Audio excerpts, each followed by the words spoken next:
Awesome, awesome. So first of all, I just want to say thank you again, every single one of you for taking time out of your day to come over here and learn a little bit more about how you can educate yourself on real estate in Northwest Arkansas and what's going on, and get a little inside scoop on the processes involved. As everybody knows, when you make a purchase, a home purchase, is to protect your loved ones, right? It's not a quick decision. It needs to involve a lot of important people, important levers, and finances, including that. So with that being said, I appreciate you guys coming again. And our goal is going to be steps for buying and selling a house. And we'll just run through a couple of points, and at the end, we'll have opportunity for Q&A. Okay. And another thing as well is we have Juan Rosales and Amber Moser as well, and they're with she's a lender, a local lender, and I'll have her give her a little explanation. And Juan Rosales as well, he's a real estate agent with our team as well. So when you start thinking about real estate, you start trying to find what is really your next best move. You want to make sure that your investment is going to go to a wise place and you're going to get a return on that investment, whether it's through time, through wealth, money, or freedom to be able to spend time at your home with your loved ones and people that you care for.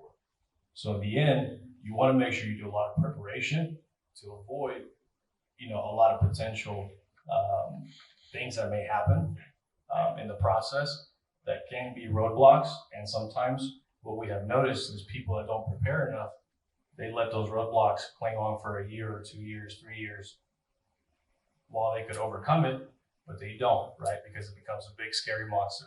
So with that being said, just make sure we do a little bit of research. Picking the right team to help you out is very critical in that. But definitely want to make sure this is step number one, right? Identifying all the moving pieces and see what works for you. So in this part, I'm actually going to introduce Amber.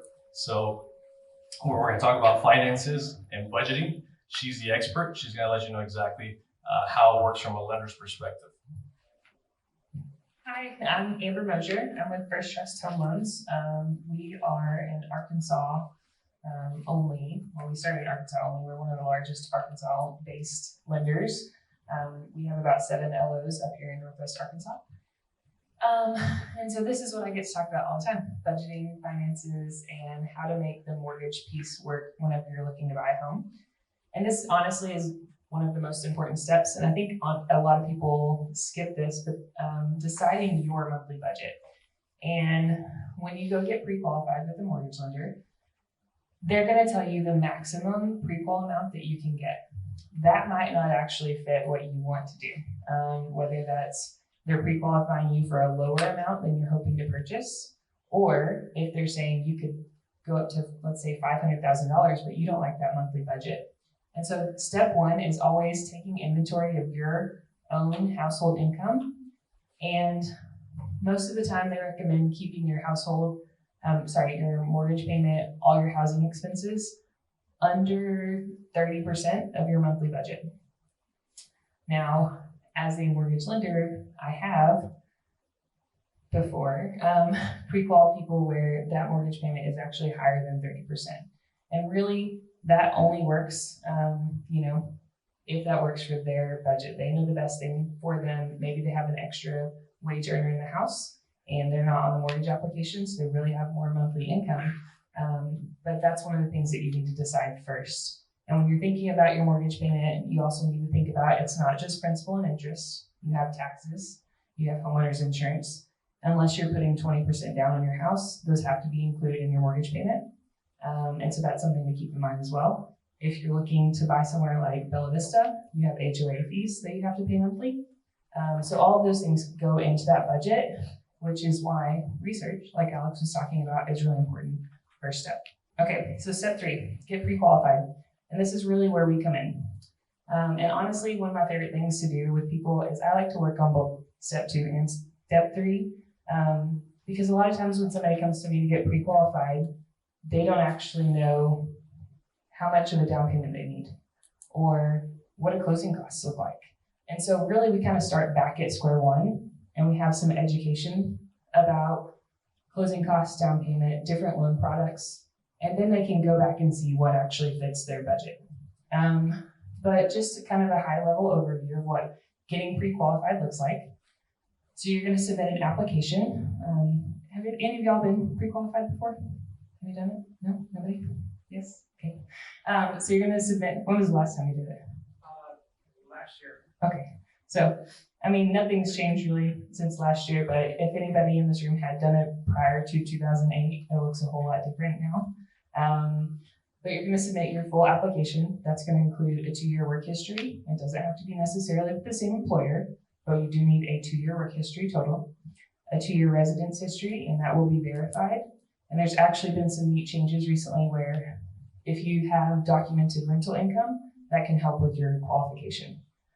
So if you have a 12-month history of on-time rent payments, it helps you get pre-qualified a lot easier, which is really cool. You're going to document your income with pay stubs and W-2s. If you're self-employed, that looks a lot different. So I would say talk to your mortgage lender first about that. And then you're going to submit all your supporting documents to go with that. Your mortgage lender is going to take the application and those documents, verify all the information, and ideally they're going to run it through underwriting software. And that's really going to give you the recommendation whether you're pre-approved or not. And from that point, then you get to start the shopping process. It's really important that you communicate with your lender at this point though. Let's say that you have $50,000 in assets, but you don't want to use all of that. Then they need to know that up front so that they're not qualifying you based on those things and it doesn't work for you.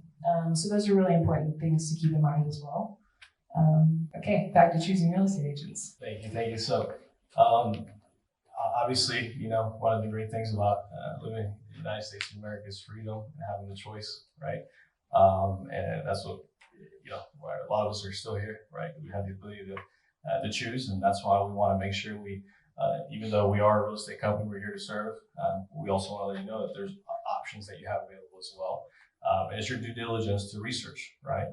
Research the teams, research the real estate agent that you also want to work with to make sure that it makes sense that that's the agent that can represent you in this transaction and give you the most return on your investment, whether through time, looking at properties. We sit across buyers and sellers all the time that have wasted a year with another agent and they didn't even know certain information that was critical in order to close. So if you're not working with the right team, you can be wasting months, weeks, years, just looking and not actually making progress, right?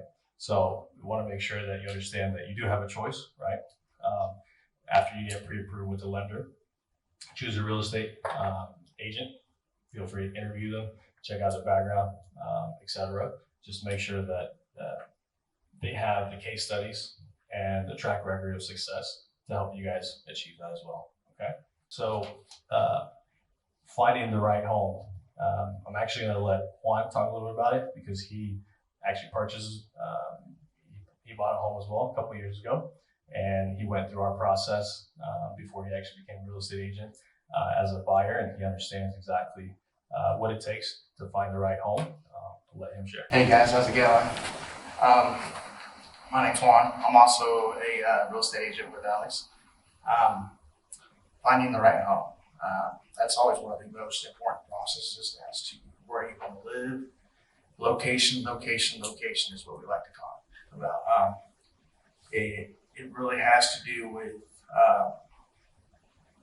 is it the right area for you guys? We always like to tell people to take notes when they go to homes, just because you're going to have to see whether you like a big yard, whether you can upkeep with that, what kind of city ordinances are in that area, types, covenants, stuff of that nature, The next step would be making an offer. Once you are pre-qualified and everything, you do want to get with your real estate agent.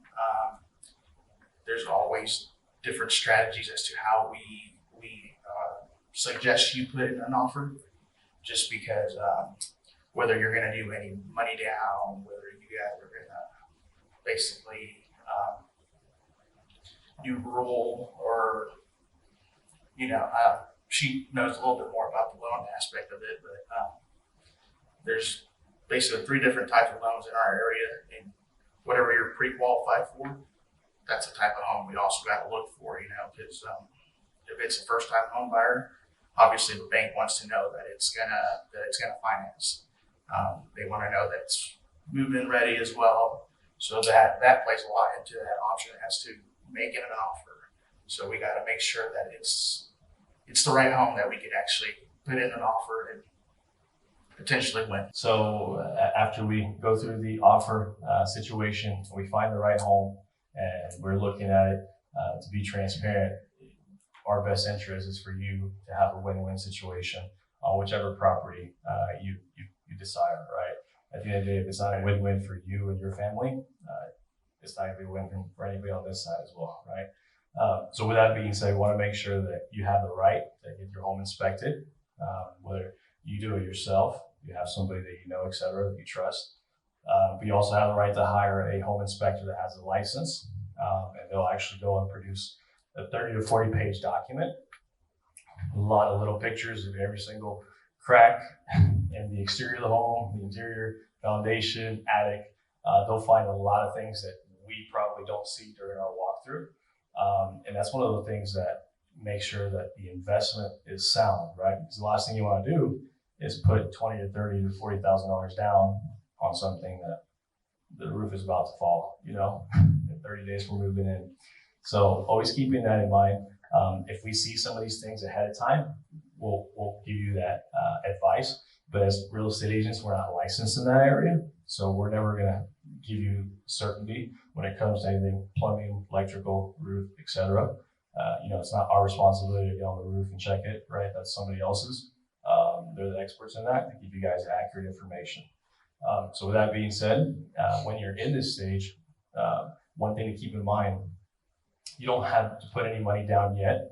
I know we haven't talked about that, but at this point, whatever the bank has told you that you need to put down for his down payment, you don't have to put any of that money at this time yet. So once we're under contract and then we get the home inspection, you still have not invested that money. So therefore, right now, you're just preliminary, right? You're trying to make sure that the investment is sound and make sure that it's going to work for you and the bank. Then after you pass that checkpoint, if everything works out, it looks good, you have a couple of different options. You can ask the seller to repair this, or you can ask for money contributed back to you in terms to help fund your closing costs at the very end, or you can take the property as is, just depending on what you're facing at that time, right? So just know there's always a way to back out legally at this point if structurally or something else in the building doesn't really satisfy what you thought originally, okay? So, you should already kind of have the loan started, obviously, before this, the pre-approval. But after we're under contract is really another time to sit down with the lender and kind of discuss the details of the loan, the taxes of the property, insurance costs of the property, and kind of determine to make sure that that still is a good product for you in that, right? And for the property too. Yeah, and for the property as well. So one of the things that they'll do is they'll get a home appraiser. If some of you have experience buying and selling homes previously, an appraiser is a critical component in this whole equation when you're going to buy a home. In this market, I'm sure a lot of you guys have noticed that we're continuously growing,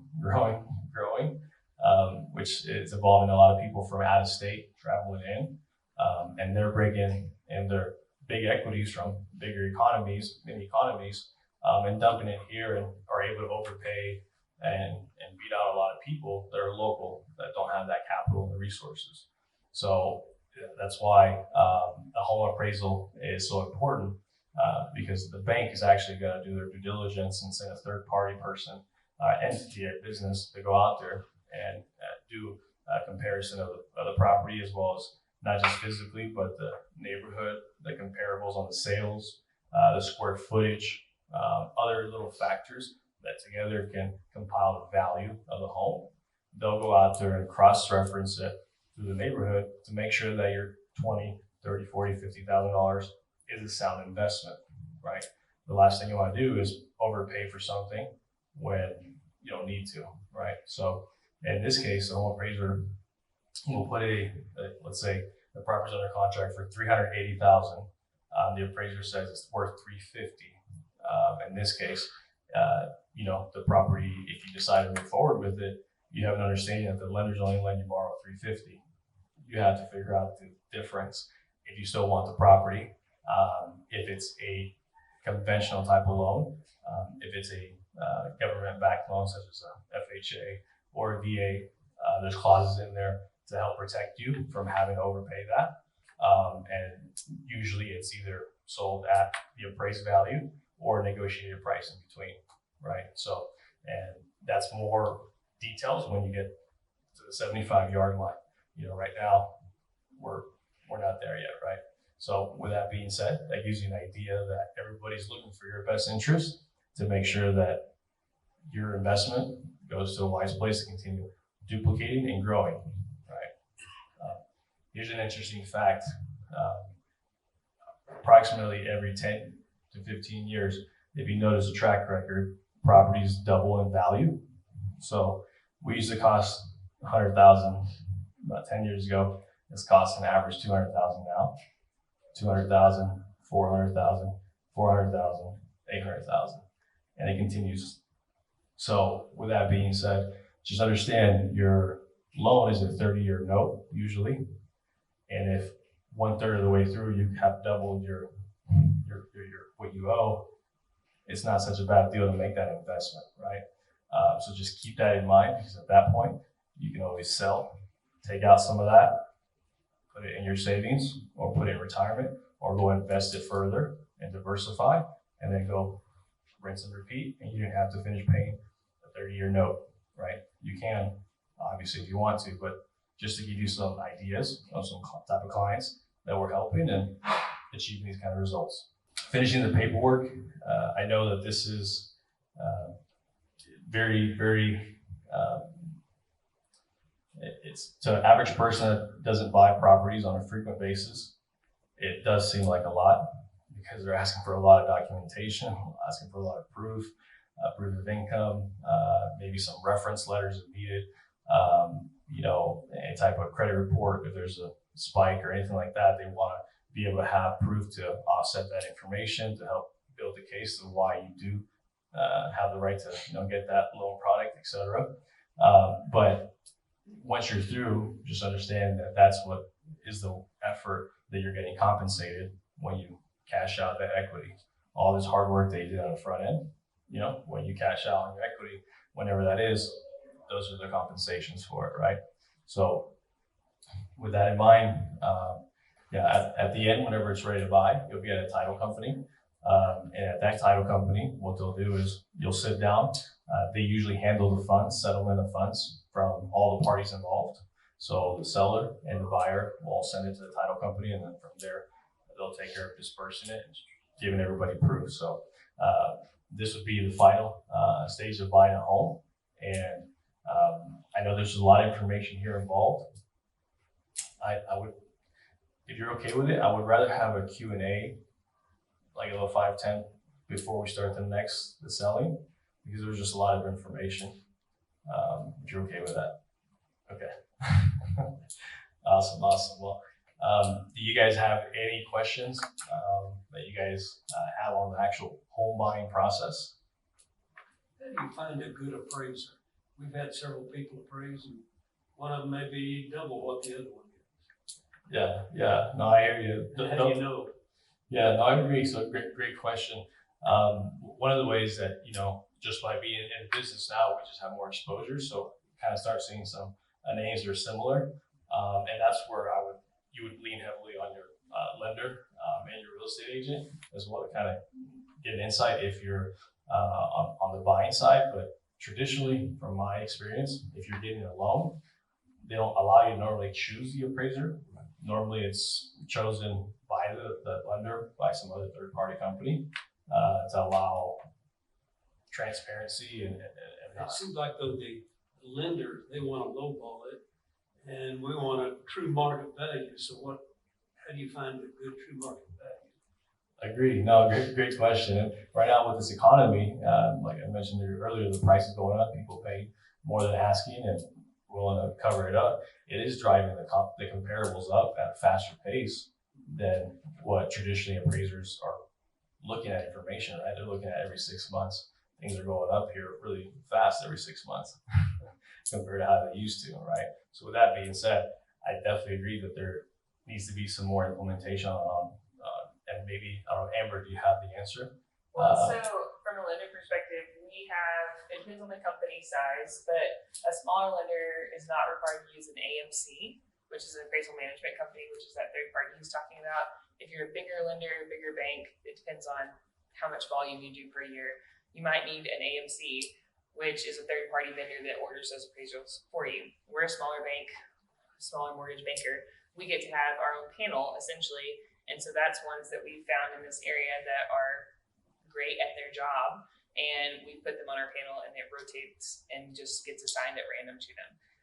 Since 2008 with the whole housing crash and a lot of things that happened, they've really tried to distance lenders and appraisers. So we really don't have much to do with it. In fact, I can't communicate with an appraiser at all. That doesn't mean that there's not ways to get around a value that's maybe super low. One reason I love the veterans loan, the VA loan, is you actually have 2 ways to get a reconsideration of value or to boost the appraised value.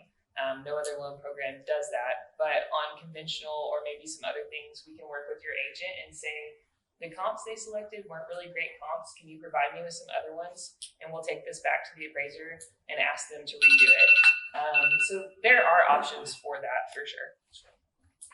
Thank you. Hopefully that helped. Did that help? Kind of give you a more insight? Perfect. I know things change fast with the economy and rules and regulations, so that was great. Thank you, Amber. Does anybody else, have any other questions? So I just have one. So you know how you have the inspection first and then the appraisal? Mhm. Can you use that information on the inspection and the appraisal to renegotiate the price of the Yeah, great question. So traditionally, you want to think of those, and you are starting to see the pattern. So you want to think of those as kind of like checkpoints during the transaction. So at that first checkpoint, the inspection, you do have the ability to negotiate price, concessions, give you money back at closing, so that we bring less to closing, or negotiate repairs, or back out of the deal for sure. And then at the appraiser checkpoint as well. If we haven't promised it on the front end when we made the offer, because sometimes how competitive it is right now, to be transparent with you, people are promising to pay whatever. They don't care what the appraiser says. Like we're writing that on offers and sending them like that, So with that being said, if we didn't promise it on the front end, then that is another checkpoint to negotiate. But if we did promise it on the front end, then we kind of can't do that. Did that kind of help answer the question? Perfect, awesome. Thank you. Yes, sir. So I guess I was just curious to know, what are some common things you've noticed that people really look for, when they're buying a home, whether it's close to a school or a hospital or property? What are the most common things you've seen that people are looking for? Yeah, great question. So in today's market, what I'm noticing a lot, to be transparent with you, is people are more focused on lifestyle rather than location. Because right now, location, yes, it is super important, but at the same time, there's a lot of growth happening in our area where you can accomplish the same type of lifestyle in a new location at a more affordable price point for you and your family. And this way you can take a day off of work and not have to worry if your mortgage payment will get paid or not, So kind of removing a layer of stress. So it kind of just depends on what the goals are, but most of the people we're noticing as we sit down through the consultation is if you're willing to drive another 15, 20 minutes to maybe save $200 a month and then live a little bit less stress with payments, finance, all that stuff, then sometimes people are willing to do that because there's a Walmart close by. There's still a restaurant, a McDonald's close by. There's still shopping 15 minutes down the road, right? And with bigger cities and economies that you have to drive 15, 20 minutes just to the gas station, you know, and then they come here and drive 15, 20 minutes to in town. It's not a bad deal, you know? So it's kind of thinking outside the box, not just the home, but really is it important to be close to work, close to school, and kind of lifestyle you want to lead. And then we go find you a neighborhood and a place to kind of match that at the price point that makes sense. Did that help? Yeah. Perfect. Awesome. Thank Thank you. Does anybody else have any other questions? No, but I have input. Yeah. Just like, not a lot of people, you know, because a lot of people do buy a house that don't think about the future. For sure. So like, keep that in mind whenever you do buy a house. Keep what your plans on, because you're gonna have, you know, you can't buy homes like every once in a while, but because those fees are gonna be high. Just keep in mind that you're gonna have that house for 5 years. What are you planning on doing? And just other things like that. You know, is the location, you know, great for growth? You know, for personal growth, what do you want to do? Like, there's certain places that have like homeowners associations that don't let you do certain things in your property. So you gotta make sure you have all that in mind. Great add-on, because you don't want to go to a place restricted and, you know, usually when you think about a home, you want freedom, you want safety, you want calm, you don't want somebody telling you what to do, right? So with that being said, you want to make sure that you're fully informed with that. Thank you for bringing it up. And I know that, you know, a lot of times there's also misunderstandings on the POAs, since you touched that subject. What we found is that a lot of times when there is an HOA or POA, it just helps all the property values kind of stay the same or go up versus the opposite, because there's mutual understanding that everybody's trying to take care of the area, right? And some of you guys that have lived here a while, you can kind of see in different segments of our area how there's no POA and there is POAs, how the distincts of taking care of the properties, and you know, and that's just how that's designed. Unfortunately, you know, we can't do anything about it, but just to keep in mind, a lot of times the POAs help protect that investment as well. Yeah, they may have some restrictions, like you can't paint your house pink or something crazy, or, you know, grass cut a certain height, etc. But just to keep in mind that we will definitely cross-check all that before we get to the end. Obviously, you know, it's the closing. But thank you. Does anybody have any other questions? No. Perfect. So I guess, Yeah. is that a good rule to at least think that you're going to be there 5 years at the minimum? Would you say that's a good rule? I would say yes. If you want to learn how to increase wealth quicker, we found with successful clients that's between 5 to 10 years, usually moving. And I know it stinks, pack everything up and move, etc. It's a pain, but that's how you're getting paid by that equity, you know. So it's a different way of getting paid, you know. Right. But yeah, moving every 5 to 10 years, being able to kind of take out that equity and put it in the next one and continue. And some people can achieve, you know, buying a home straight out 100% cash at that point, 4 or 5 houses in. So it just kind of depends on, you know, strategically what you want to do. Where your goals are. And then, you know, if you find a house you like, you can just stay there. Exactly. Yeah. Or you can rent it out now too, right? With Airbnb and all this stuff that's happening. Yeah. But no, I definitely agree that's a good idea. Just to kind of segue and kind of give you the second portion of this, and it's a little bit shorter. It's less slides, so don't worry. Made it shorter on purpose because it's the second half.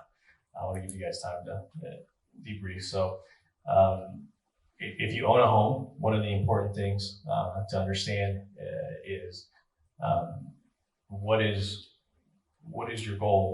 Where are you trying to go? And I say that because when we start getting into the selling the house portion, that can be done in a day, a week, a month. Depends on how it needs to fit your future destination, right? We always want to understand where it is you're trying to go first, so that way we can plan backwards and give you enough time to move, so you're not homeless. That's the last thing anybody's trying to do, right? Unless you already have the front end already kind of resolved, then we kind of have to have all that in consideration on the front end while we're having our consultation, so that way we can stack the timelines to your favor, in a sense. You know, you close on your new house first, you move in, and then you sell your house afterwards, or vice versa, whatever we have to do. Delayed occupancy is also an addition, where you can close on a property and take delayed occupancy into 4, 5, 6 days, 7 days. That's negotiable, you know, and that gives our clients the ability to still move everything without the pressure of having to get out in the next 24 hours, right? Because that, on top of life stresses, work stress on our commitments, we don't necessarily need that. It's not going to help us.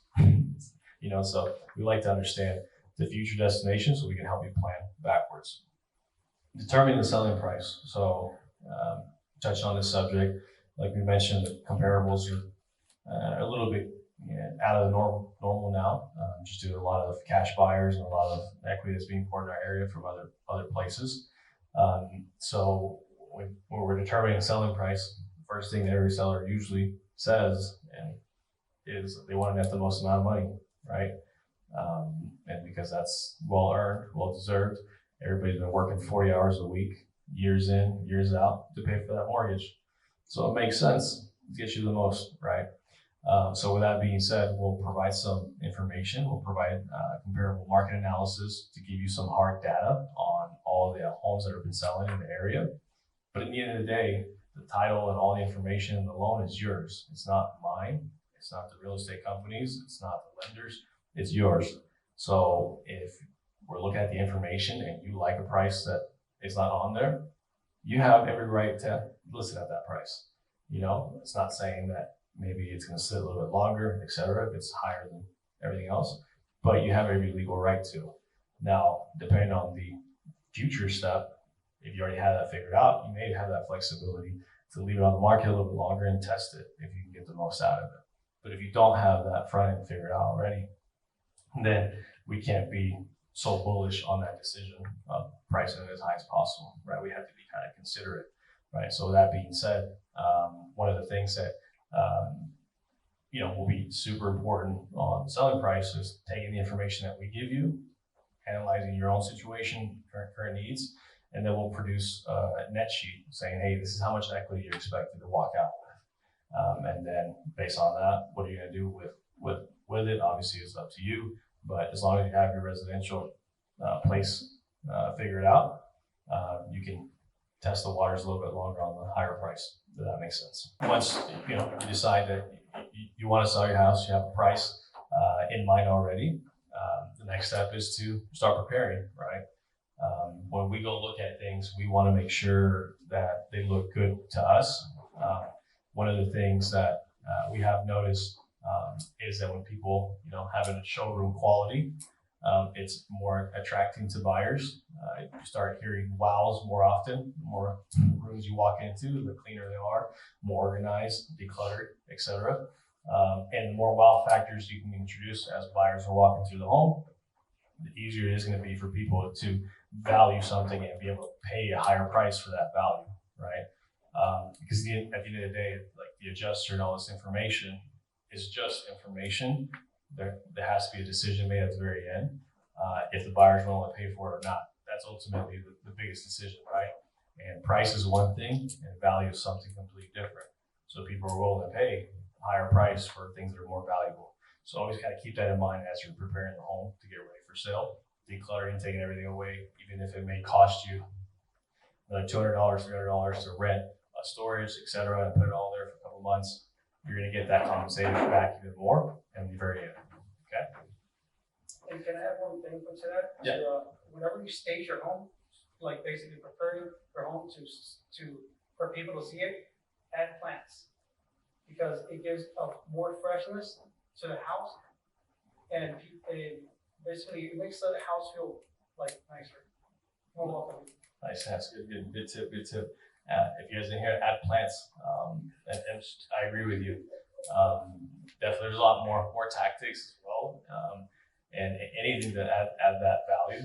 Because, like I mentioned, at the end of the day, if a buyer is willing to pay for it, then it doesn't really matter what the appraiser says. And if you're selling your home, you know, you want the most as possible, right? The second most important thing is your timeline. Is it going to meet all the other terms that are important for you for your end destination? That's usually the second thing as a priority, right? But every single seller is a little bit different, but just things to keep in mind. I read somewhere even like taking the photo, like even making sure the photo is good. Like, Yeah. I think I read somewhere like some people, they just because the photo is like off, it'll like turn them off from Yeah. the home. So just like even the photo, like make sure that's good. Yeah, no, I agree. Just add that. Yeah, no, great point, because that kind of segues into the next point here with the marketing strategy. And that photo you're mentioning is going to be really the real estate agent team that you select to help you sell your home, because they're the ones going to bring the expertise on the marketing strategy and making sure that even a $200,000 home gets the same treatment that a $500,000 home does, $800,000 home does. You know, ultimately, at the end, everybody deserves top tier service, and that includes photography, right? We don't. Yes, I can stand there and take pictures of it, and anybody in this room can do that, but that's not what the seller deserves. The seller deserves the highest and the best to get the most, because that's the promise. So we definitely want to make sure we always hire professionals to do the other things that we're not professionals at, because that's the only way to get those kind of results. So I agree with you. A lot of times you see pictures, agents in bathrooms, or where it's like all crooked, or it's just not. You even see this on like $800,000 homes, $1 million homes. I mean, there's some agents and some teams just don't have, you know, standards, I guess you would say, right? In the end, you know, if a client's going to pay you to do your best, you kind of got to do your best. You can't not do your best, you know, and it all starts with that. So with the marketing strategy, it's very important with the team that you select. And with now, with nowadays drone technology as well, taking pictures with drones, right? We find that does an amazing job for all of our listings. Well, we can show how close it is to one of the main roads, how close it is to a school, how close it is to, you know, because we're still relatively small town, that everything's relatively still close within a 5-mile radius, right? So we're able to kind of showcase that, and that definitely helps out a lot. The next step after we you know, get the marketing, get online, get active on the MLS, and we start showing the home. Just a segue, and we start getting offers sent to you. Let's say at the end of the day we have 15 offers, and that's kind of on the low end. What's happening right now with listings, to be transparent, the last house had 18 offers, and it was in the $200,000 price point, and they received about $35,000 over appraised value guaranteed, you know, so you're looking at a lot of different things, and you're going to have a lot of different offers and a lot of different points that are going to be important. Like I mentioned earlier, usually point number one is going to be the net for most clients, and then the flexibility on the move, so that we're not homeless, right? And the other points is going to be how fast can they close? Are they able to give a deposit on the front end? Are they going to ask for $15,000 worth of repairs? You know, all these other things that are factors that are super important to make sure that you get an offer that makes sense for you at the terms that make sense for you. This way, you're the one benefiting from this whole process. Okay. And I know that an important person will be the lender involved when you're accepting an offer. We'll always cross check with them. But definitely just keep in mind that, you know, when we say yes to one offer, we can disregard all the previous offers and keep them as potential backups as possible. But obviously they have to still keep looking for homes. But just to keep in mind, we may have that flexibility, but that's something that when we get to that stage, we'll explore more in depth, if that makes sense. So you mentioned once the offer is accepted, they have the right to do everything that we talked about on the first part, on buying a home, the inspection, the appraisal, right?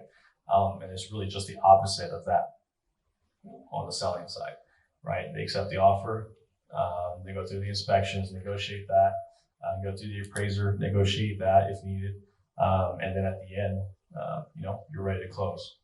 I didn't add those extra slides in here because we already talked about it on the front end. And then the last step is, If you're selling your home, we have the lender that did everything on the front end that we talked about from the buying side, along with the buyer, along with the buyer's agent. And now your selling agent is involved with all of that, handling all that communication between all the vendors, making sure that anytime there's an inspection in your home that you're notified. This way people aren't showing up to your home randomly without you noticing, because that's not a good thing, right? So you want to make sure that your listing agent is really communicative and communicates all that information over to you, so you're not just randomly surprised. Because we've heard horror stories of people, and including myself, I've walked into houses that I had permission from the real estate agent to be there at that time, but the agent didn't let the tenant know, and it was just kind of, get the heck out of here. So, and that wasn't good for my client, right? And we did everything right on our end. So the listing agent that you do choose to sell your home is going to be very important to make sure that you can avoid situations like that, okay? So with that being said, that is the whole presentation. Thank you very much for your time today. I really appreciate it. I know it took a little bit longer than normal, and thanks for putting up with some Juan's first time as well, and Amber as well, helping us out and communicate this information. And we're here locally in Rogers, Arkansas. So if you guys ever need any assistance with real estate needs, feel free to reach us out, and Amber with lending needs as well. And do you guys have any questions on the selling portion? Yes. That's what we're facing. We want to sell it. And we had a couple of different realtors come and appraise that house or the property. There was a $550,000 difference in the two prices. How do we know what's outlandish? How do you know? Yeah, no, great question. So if the real estate agent just gave you the comparable market analysis, then that's not really going to be the main decision maker, to be transparent. That's just basic information. The real key is going to be if you wanted to know ahead of time before you go on market, this is a strategy that people can use when they sell homes. We can hire just an appraiser to go out there and appraise the house just like the buyer does during that transaction. And then this way you understand exactly what an appraiser would say, because that's going to be on the other end. I understand on the appraisals, there's different types. Like we've had the mortgage company come out and they'll appraise it overall, and somebody else, like a realtor, is wanting to sell it. Hey, I need to sell this for you, and it's astronomical price. For sure. So where do we establish, I guess, even find the right appraiser? Yeah, no, great question. Yeah, so what I would suggest is really, for in this case, is just to hire an appraiser, and yet ask for references, and we'll be more than happy to give you some references at the end as well. But just hire an appraiser directly and pay him for his services, because you're not the buyer of your house, you're just a seller, right? You just want to know what the market value would be on paper if somebody needs to get a loan on it, right? That's all you're looking for, because that's what the appraiser is going to do. But like I mentioned earlier, people are paying over appraised value and promising it on the front end. So that's where the real estate agent is maybe saying, hey, here's way more money, what we think we can get, because we know the market, and you'll have 30 offers within 5 days, you know? So just kind of just depending on where. Another question. Someone who is doing this right now has told us they've been told not to just let people come and see the house. That is it the pre-approval? Pre-approval, Without pre-approval. that they have the cash available or money or able to buy the house. Yes. It says, because some of the people, people go through all over the house and they lose some property and stealing from them. Yeah, I agree. I've heard horror stories as well. So traditionally, to be transparent, we usually don't tour buyers who are not pre-approved. Most of the real estate agents do. There's some that don't follow that rule, but that's, unfortunately, just like any other place of employment. But we don't do that, because at the end of the day, they can't buy something that doesn't make sense. Do we have the right to ask for pre-approval before someone tours our home? Yes, yeah, perfectly. Yeah, you do have that right. So you can say your criteria. That would be through the real estate agent. Yes, sir. Yeah, that would be communicating with the real estate team. You set the criteria strategically. What we can do as well, whenever you're ready, is we can put it on the market as coming soon. It gives you 2 weeks in advance notice with nobody.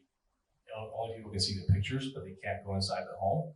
So we build up anticipation, right? That's why we have movies showing trailers, et cetera, right? Build anticipation, because our goal is to stretch it out to every single West Coast community, to the East Coast community, because those are the people that are usually able to pay 50, 60, 40 grand, et cetera, over, So with that being said, and promise that appraisal gap. So that's what I would strategically suggest. Let nobody in for 2 weeks. Then we put your home on the market, and then maybe do like 2 days of open house or 3 days of open house with certain time windows that we can just let everybody in there while there's an agent there manning the open house to make sure that your belongings, privacy, et cetera, all your stuff is still there. Or we can also request to have the listing agent present at every showing as well. That's something that you have a right to request as a seller.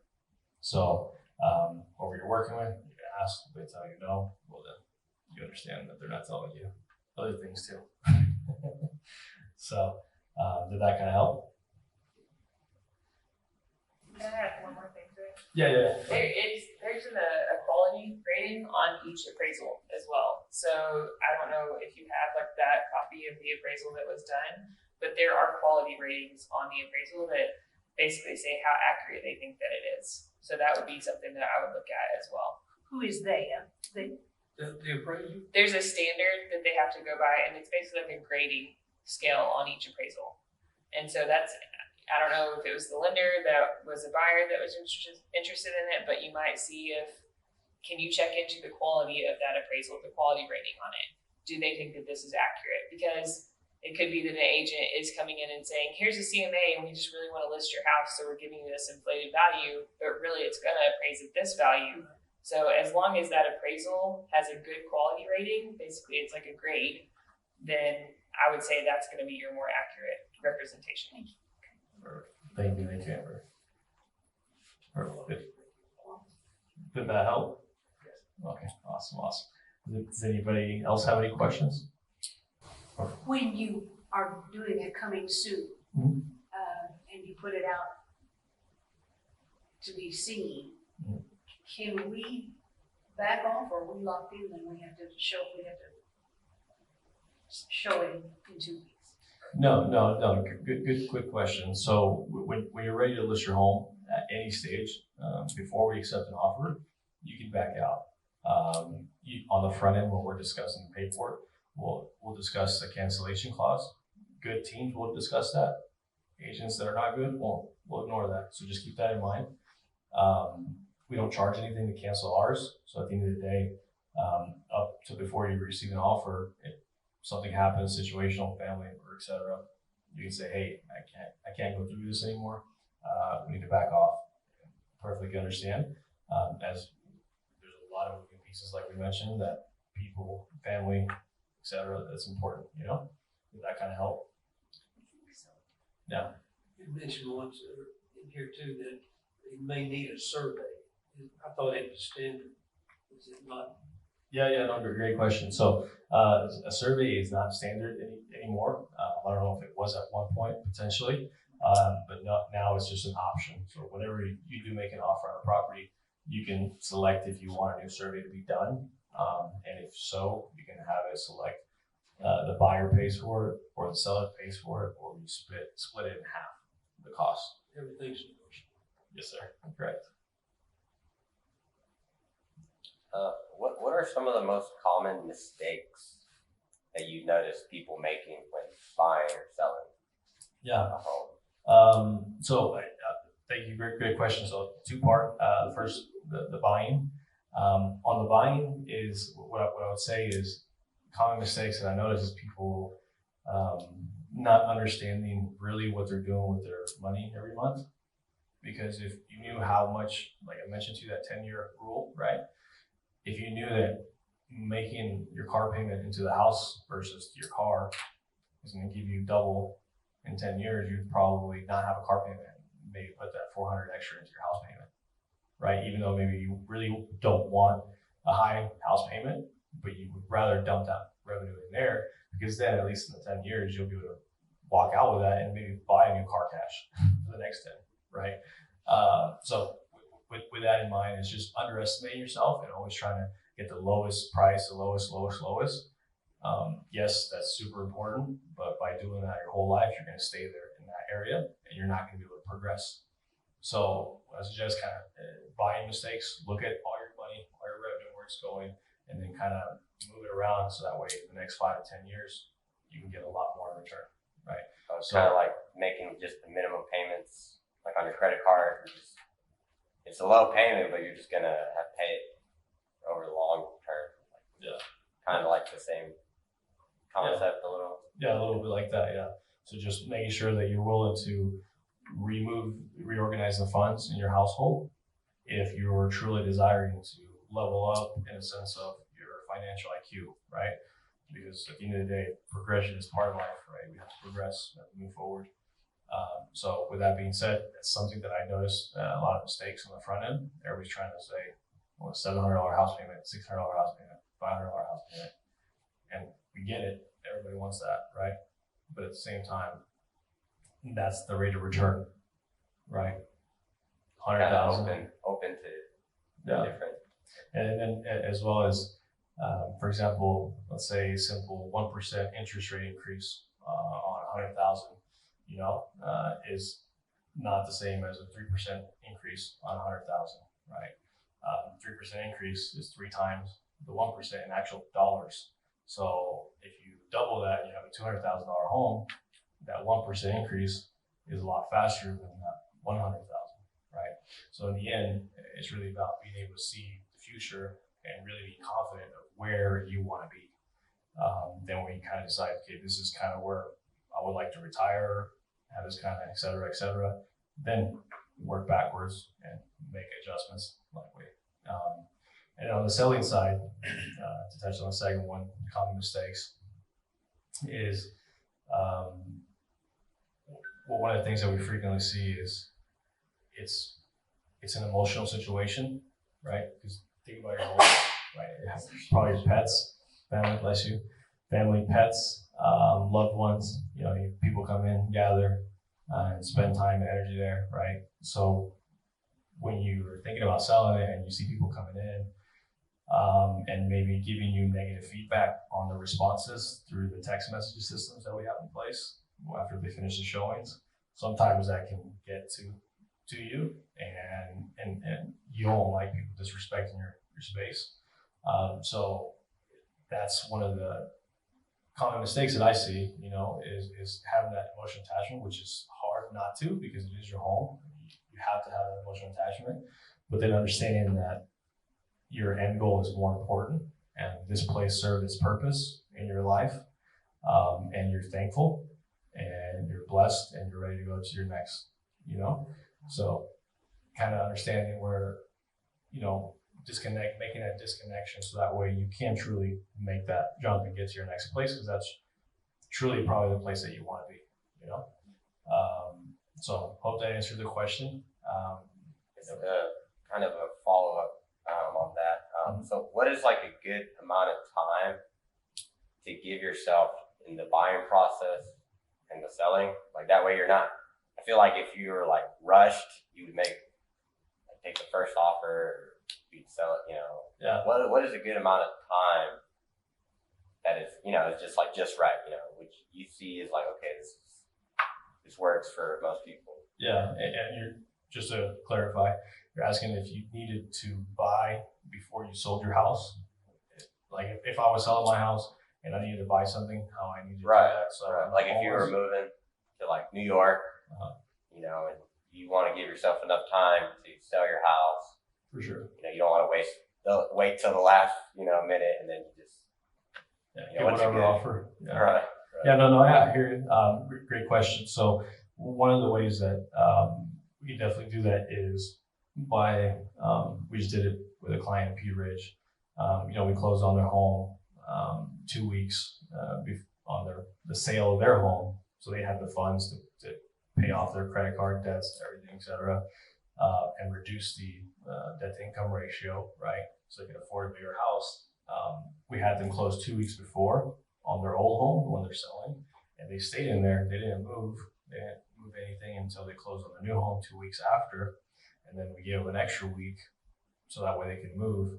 Because at the end of the day, like I mentioned earlier, like it's going to be more situational on how tolerant you are to pressure. Because if you don't like pressure, we definitely extend it out. But if you're cool with pressure and doing things under pressure, then definitely cram it in. It's not like a cookie cutter. It's just different for Yeah, everyone. for sure. Yeah, so great question. Yeah, it'll be very situational based because everybody's different at comfort level. And last thing we want to do is rush somebody through packing all their stuff and years of stuff, which is going to bring emotions, So we don't want that.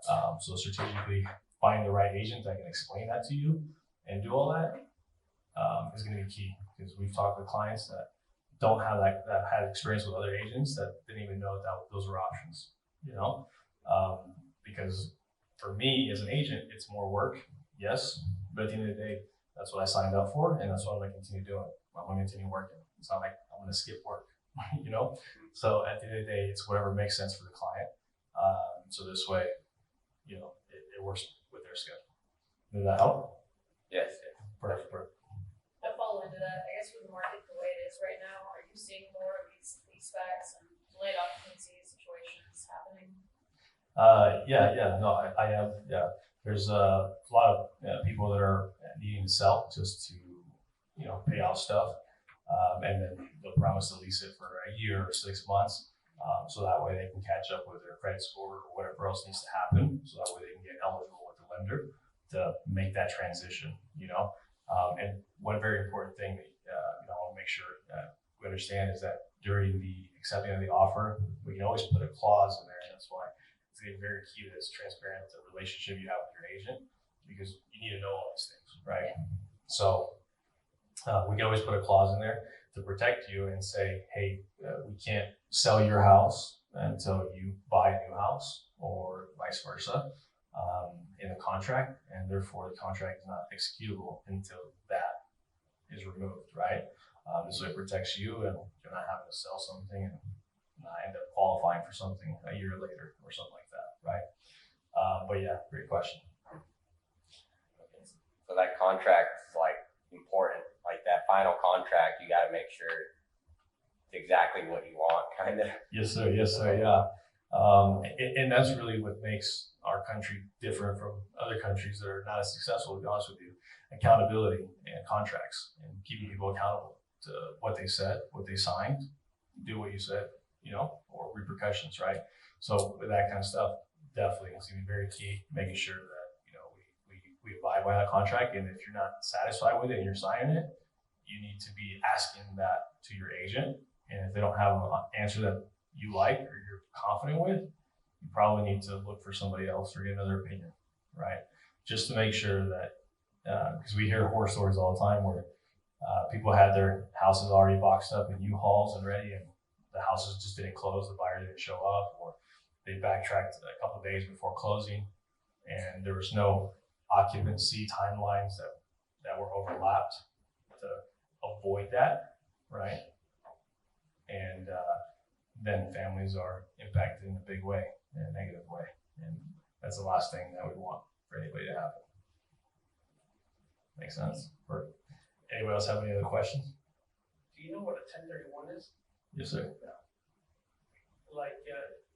In your situation that you're selling your home, I would really recommend you look up a 1031. It's on IRS. Because basically, this is the thing, you have to tell the IRS that you're about to sell your home. You're gonna reinvest it in another property. Because if you reinvest it in another property, like your next home, it's gonna go tax free. 1031. 1031, yeah. It's a tax deferred property exchange.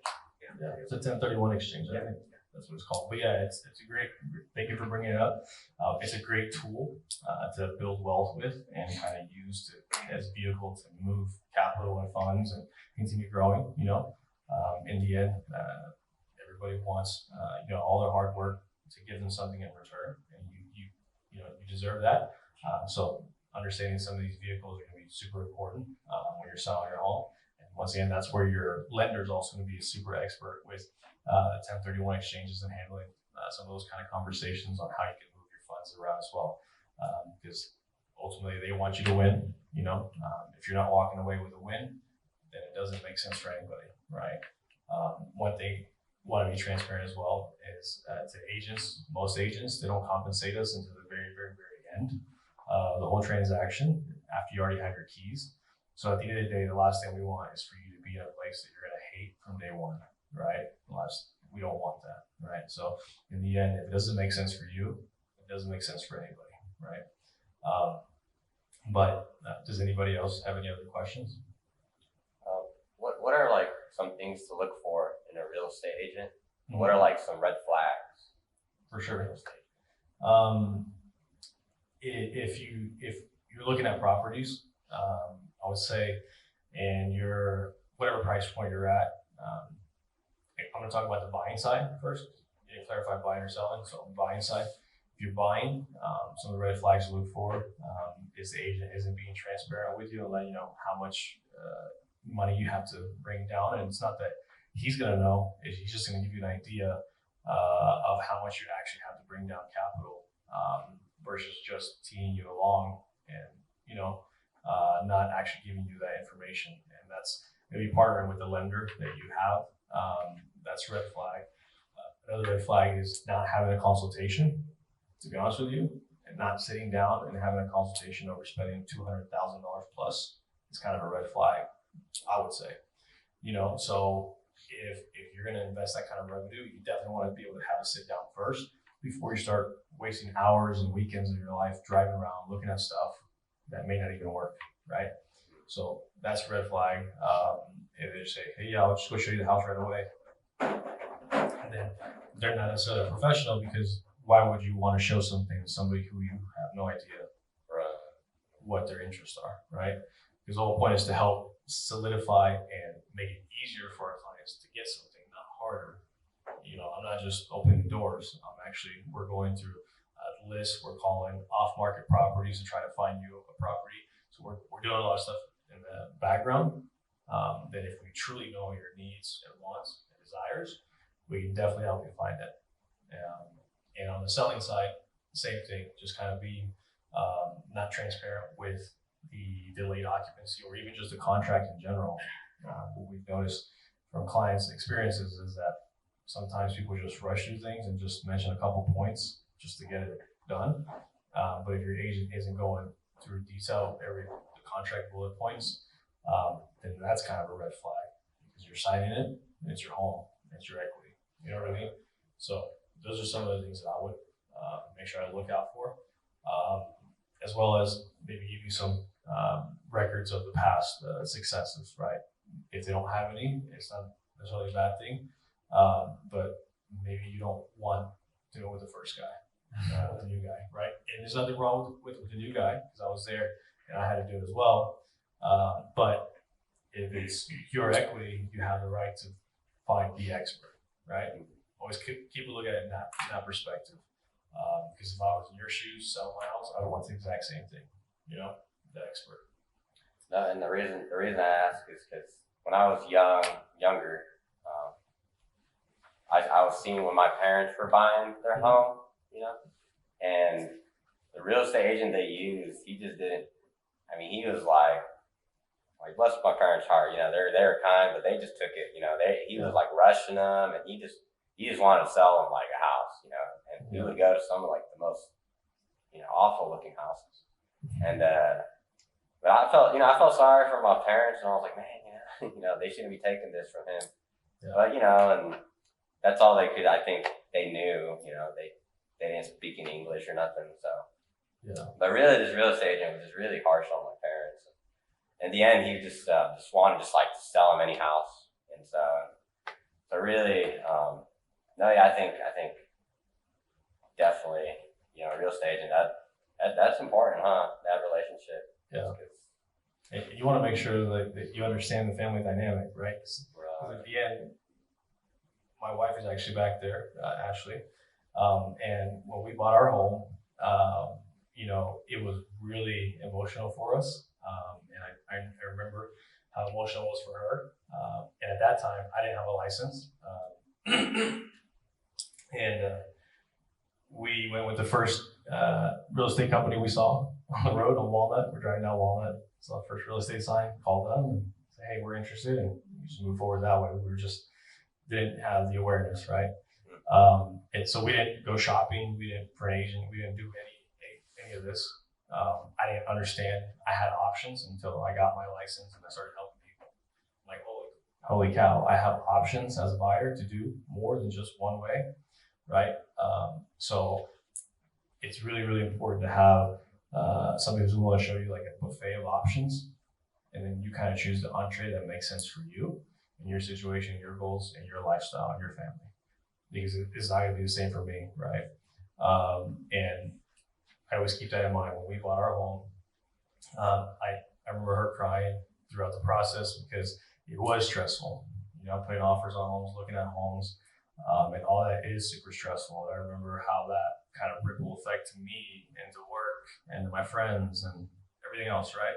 So with that being said, make sure that the person that's helping you understands your true motivation and what actually moves the needle for you. Like, is it closer to family? Is that truly the number one pillar that's more important? Or is it close to work, close to recreational, close to fun activities, etc.? What is that first thing that's important? And then we kind of make a plan around that. And that's kind of more in-depth during our consultation. But if you don't kind of have that confidence with whatever agent you're working with, I would definitely just keep looking. I wouldn't settle. For sure. Yeah, thank you for the question. Does anybody else have any? If you're buying and selling, is it better to stay with one realtor or both, or should you shop around for a buyer, agent, and a seller agent? Yeah, no, great question. We have seen clients that do want to have two different people involved in that. That's kind of really your preference, to be honest with you. To give you some advice on some previous experience, if you have one person dealing with both, it makes the timeline, setting everything up just a whole lot easier than involving another person. So adding another person, just like a telephone game, it delays the information, or sometimes it's not sent the right way. So if you can definitely have one person handle both sides, that would be your best bet. So that way, you know exactly, we can't execute the next one until this one's done, or we can't execute this one until this one's done. Is that the exact same person or someone in the same office? Two different people in the same office, would that be a good thing? Yeah. No, usually the same person or within a team is normally fine. You definitely don't want to have like two different teams within the same company. You definitely want to have at least one team. So let's say EXP, we have 70,000 agents worldwide. So, there's a bunch of teams. So we have a team with a couple of people. We could definitely handle that. But you don't want to get two different teams involved, if that makes sense. Even though there's the same company. Yeah, just because your timelines and your priorities, because we'll be the first to hear anything on both sides and make adjustments before you have to sign anything and commit to doing anything, and if we add more complexity to that, that just kind of slows everything down. Does anybody else have any more questions? Awesome. All right. Well, thank you, Susan, for inviting. I really appreciate it. Thank you, Amber, for showing up. Thank you for making an appearance. Thank you. Thank you, Juan, and thank you to everybody for coming in and participating. I really appreciate it. And if you guys have any questions, feel free to ask us after this.